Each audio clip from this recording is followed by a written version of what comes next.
Assalamu alaikum wa rahmatullahi wa barakatuh and good evening. Welcome to the Primetime Asia. Tonight we'll bring you some of Asia Pacific's latest political weather and happenings, starting with Iran's authorization to resume nuclear activities, provided that the West withdraws sanction. China, meanwhile, voiced its support to call for a ceasefire in Yemen. Turkish president is visiting Iran despite tensions over Yemen crisis. Myanmar officially apologizes for the deadly border bombing that killed 4 Chinese farmers, and the world's largest solar-powered plane lands in China and before departing to Hawaii.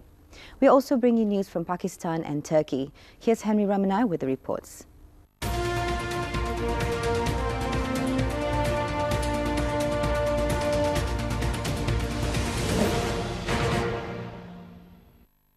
Iran would be able to return to its current level of nuclear activities if the West withdraws from a nuclear deal that is to be finalized in June.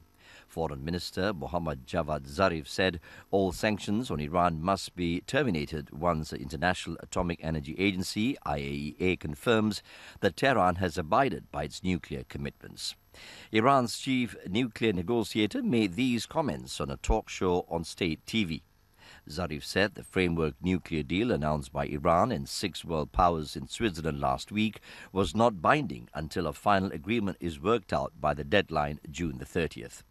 Zarif said the framework agreement, if finalized, would nullify all UN Security Council resolutions against Iran's nuclear program and lead to the lifting of US and European Union sanctions.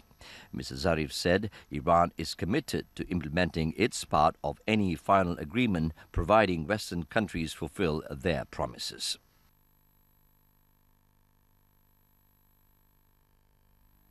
A Saudi-led coalition targeting Shiite rebels in Yemen has asked Pakistan to contribute soldiers, military aircraft and warplanes, raising the possibility of a ground offensive in the country.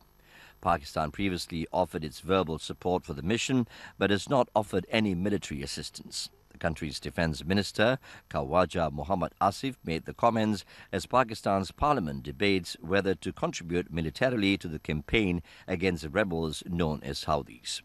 Asif said the Saudi leadership hoped Pakistan would contribute air, naval and ground support. Muslim-majority Pakistan has close ties to Saudi Arabia, which is home to Islam's 2 holiest sites, namely Mecca and Medina. Pakistan also has a sizable Shiite minority, complicating the debate over engagement in a conflict that is increasingly pitting Sunnis against Shiites. The country already has nearly 300 troops in Saudi Arabia taking part in joint exercises, and most Pakistanis back the idea of protecting Islam's holiest sites from any attack.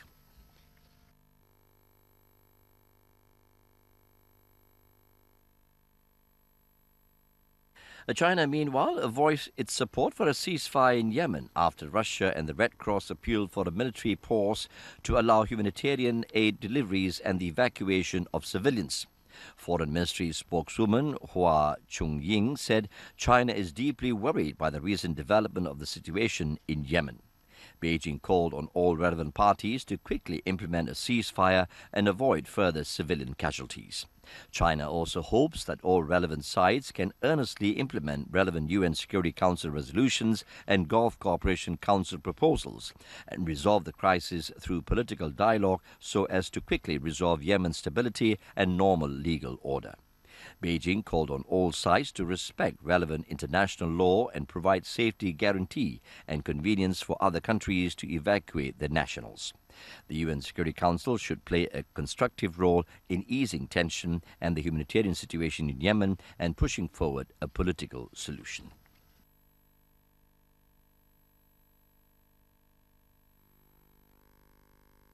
The Turkish President Recep Tayyip Erdogan is visiting Iran despite tensions with Tehran over the crisis in Yemen, where airstrikes by a Saudi-led coalition are targeting Iran-backed Shiite rebels who have taken over much of the country. Iran's state TV said Erdogan arrived in Tehran accompanied by several government ministers. Erdogan has backed the Saudi-led campaign against the Houthis in Yemen. Last month, he lashed out at Iran, accusing it of trying to dominate the region and of testing the limits of the region's tolerance. The Saudi campaign has turned Yemen into a new front in the conflict between the kingdom and Iran. Iran denies it is helping the Houthis militarily. Tehran also sees NATO missiles in Turkey and Ankara's relations with Israel as potential threats.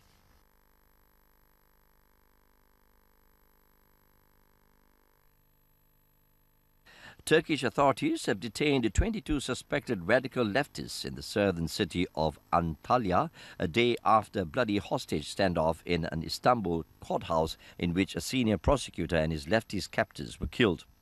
All of them were linked to the outlawed Marxist Revolutionary People's Liberation Party Front, or DHKPC, the group behind recent drama. Meanwhile, Turkish Prime Minister Ahmed Davutoglu pledged security review in the aftermath of the hostage-taking. Two members of the DHKPC took prosecutor Mahmed Selim Kiraz hostage at his office. 6 hours after the standoff in a courthouse in central Istanbul began, explosions and gunfire could be heard coming from the building and smoke billowed from a window.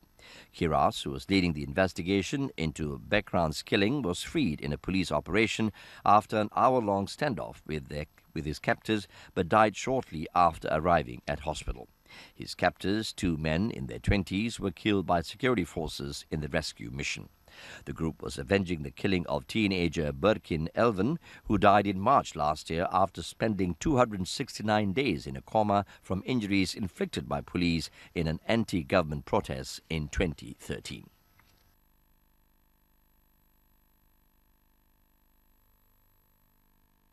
Myanmar has officially apologized to Beijing for a cross-border bombing last month in which 4 Chinese farmers were killed, an incident that injected rare tensions into generally good relations between the neighbors. Myanmar's Foreign Minister Wanna Maoluin offered his remorse as a special envoy of President Thein Sein during talks with his Chinese counterpart Wang Yi in Beijing. Myanmar also accepted the findings of a joint investigation into the March 13 bombing and will discuss compensation for the victims. The incident came during an upsurge in fighting between Myanmar government soldiers and ethnic Kokhan rebels in Myanmar's northeast near the border with China. Myanmar had originally rejected China's claim that a Myanmar plane dropped a bomb that caused the deaths, although it agreed to the joint investigation. A Myanmar official suggested it could have been the work of a group seeking to create confusion. Beijing has disavowed any links with the Kokhan rebels, saying it respects Myanmar's sovereignty. Myanmar officials have accused that former Chinese soldiers have trained the rebels, an allegation the insurgents have denied.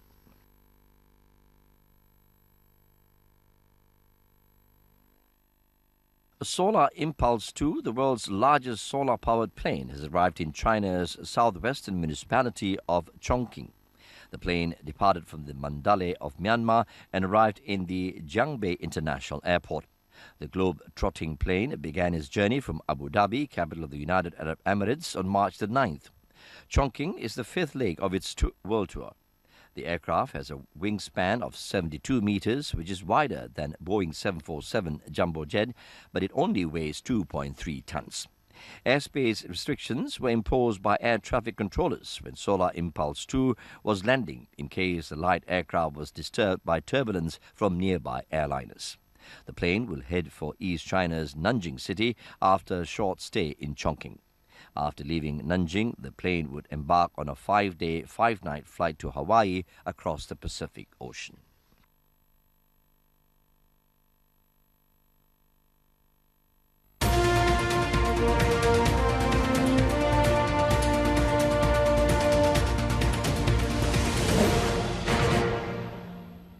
Welcome back.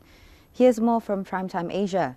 The South Korean and U.S. Navy and Marine Corps are in the midst of their annual military exercise. Nearly 600 cars were destroyed in a massive fire in Busan, South Korea. In China, 6 people have been hospitalized due to a massive fire sparked by an explosion in the southern Fujian province, and 7 drowned from a tragic incident in the Guangdong Reservoir.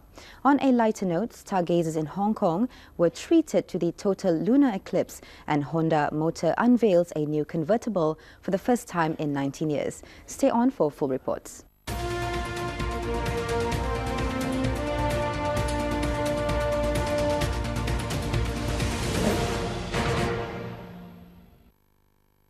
The South Korean and the U.S. Navy and Marine Corps are conducting their annual Foul Eagle military exercise. Last week, large-scale landing drills took place on the southeast coast. An American helicopter also practiced landing and taking off from the South Korean amphibious vessel Dokdo for the first time. A joint ROK-US landing operation was carried out simultaneously from the sky and at sea. As fighter jets bombed the enemy base along the coastline, amphibious tanks made landfall on the beach while shooting smoke bombs. South Korean and American Marines quickly readied for combat and rescued a bridgehead on the beach. Once the beach was secured, K-1 tanks equipped with self-propelling cannons rolled out of the landing transport vessels to attack the enemy camp. At the same time, shots were fired and paratroopers jumped out from the helicopters in an aerial attack to disrupt the rear end of the enemy line. The multifaceted assault involving the Army, Navy and Air Force of South Korea and the US dealt decisive blows to the simulated enemy stronghold. The landing exercise ended successfully.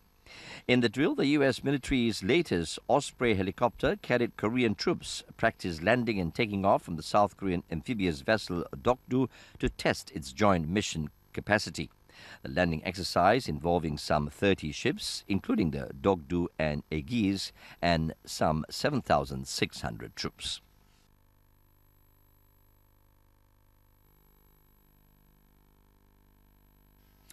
Nearly 600 cars were destroyed when a huge fire broke out at a used car dealership in South Korea's second-largest city of Busan.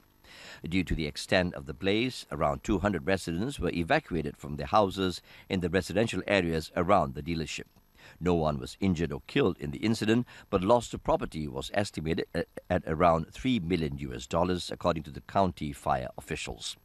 The dealership building and the 570 cars in it were reported by local media as being uninsured against fire. County fire officials said that the fire likely started on the second floor and spread across the entire building.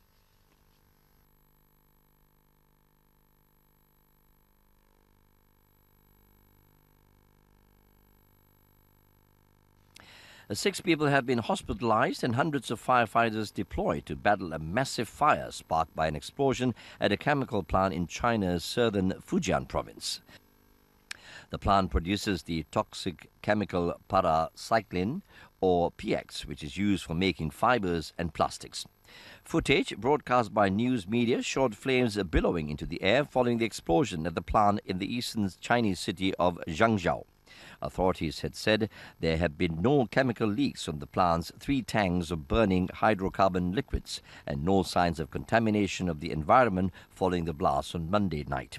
It was the second incident at the site in 2 years. 1 person was injured at the blast site, while 5 others hurt by broken glass. Concerns over the safety of PX plants have prompted several protests in China in recent years, and exposure to the chemical can cause eye, nose and throat irritation.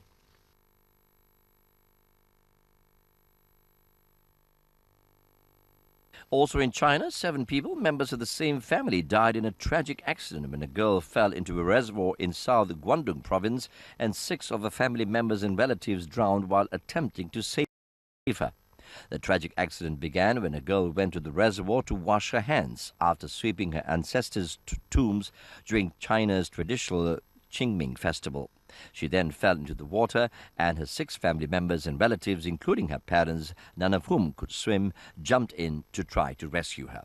Local authorities rushed to the site in Shantao City and began pulling the victims out of the water. Medical workers immediately performed CPR and mouth-to-mouth resuscitation on the victims, but none could be saved. Rescuers had recovered all 7 victims from the water. They were later confirmed dead by medical workers.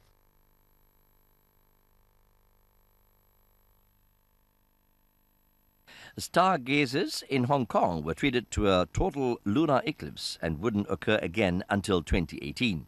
Enthusiasts crammed the Avenue of Stars in Shim Shai Tsui to witness the moment the moon turned red. Just before 8 p.m. on Saturday night, the Earth's shadow completely covered the moon. The total lunar eclipse took place just as the moon is rising, which means that an unusually big red moon emerged amongst the clouds in the sky. In Shim Shai Tsui, the Space Museum put up more than 20 telescopes so that the enthusiasts could catch a good glimpse of this rare astronomical phenomenon. Students and teachers have also geared up to observe the eclipse. It lasted only a very short time between 7:54 p.m. and 8:06 p.m. That's because while covered by the Earth's shadow, the moon will also be exposed to sunlight that reaches its surface to the Earth's atmosphere. This will give the Earth's satellite an unusual and certainly beautiful red and orange color. The curator of Hong Kong Space Museum, Robert Leong, explained lunar eclipses such as this one can last from anywhere between a few minutes and over an hour. And he added that at 12 minutes, this is the shortest total lunar eclipse this century. So it's a short window of opportunity to watch a phenomenon that experts say will only be visible again in Hong Kong on January 31st, 2018.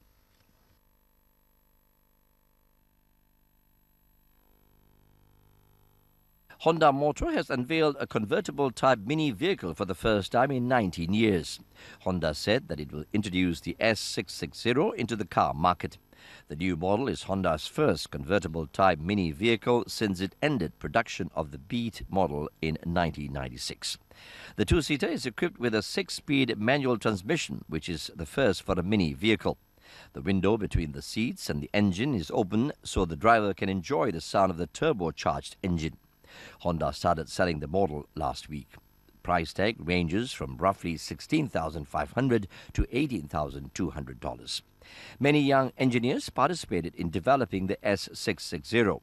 Roy Mukumoto, who is in charge of the project, said he wants to make a sports model for young people who have little interest in cars. Convertible sports cars are back in vogue. German automaker BMW will unveil its new sporty convertible next month, and Japan's Mazda will offer its new model in June.